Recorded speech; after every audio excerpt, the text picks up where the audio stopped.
రాజు నా పేరు. మాకు యాంపాడు అగ్రహారంలో మాకు పొలం ఉంది. మా తాతగారుల దగ్గర నుంచి మా తాతగారు మా నాన్నగారికి ఇచ్చాడు, మా నాన్నగారు మాకు ఇచ్చాడు. మేము మా పిల్లలకి ఇచ్చాం. మా పిల్లలకి ఇస్తే ఇప్పుడు ఆ పిల్లలు అమ్ముకెళ్తారంటే ఎవరు కొనే నాదుడు లేదు.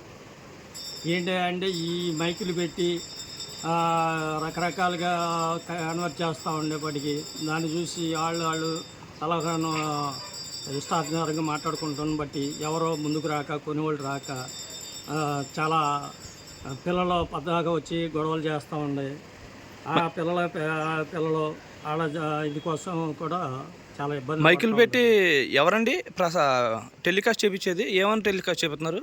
దేవస్థానం తరపున మాకు అమౌంట్ కట్టాలి. ఆ అమౌంట్ కడితేనే మీకు ఇది లేత పాట పెడతాము. ఆ పొలాలు ఏరే పాటేసుకుంటారు. మా అమౌంట్ మాకు ఇస్తేనే మా ద్వారా పాడుకున్న వాళ్ళకి ఆ పొలం హ్యాండ్ ఓవర్ చేసేస్తామని. మా తాతల దగ్గర నుంచి దాంట్లో అనేక రకాలు పండించారు. ఇప్పుడు పామాయిల తోటలు ఉన్నాయి, ఏరుశనగ పండించేవాళ్ళం, కూరగాయలు పండిస్తూ ఉన్నాం. కష్టార్థం ఎప్పటి నుంచో నాకు ఇప్పుడు దగ్గర 60 సంవత్సరాలు వచ్చింది. అంటే మా తాతగారు కాడి నుంచి అంటే దాదాపు 80 ఏళ్ళ బట్టి మా తాతగారి దగ్గర నుంచి మా నాన్నగారు అలా వంశపారంపర్యంగా వచ్చిన ఆస్తులే అవి, కానీ మేము అన్యాక్రాంతం చేసిన ఆస్తులు కాదు అవి.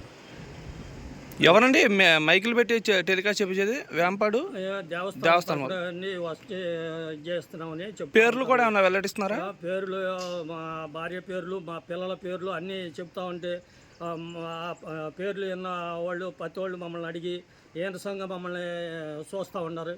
ఏంటి మీరు అప్పులు ఉంటారా ఏంటి అని వాళ్ళు మమ్మల్ని అడుగుతూ ఉంటే చెప్పలేనంత మా దీనస్థితిలో ఉన్నాం మేము. అసలు సుప్రీంకోర్టు ఇచ్చినటువంటి జడ్జిమెంట్ అమలు చేశారా? అమలు చేయకపోవడం వల్ల ఇబ్బందులు ఏంటండి?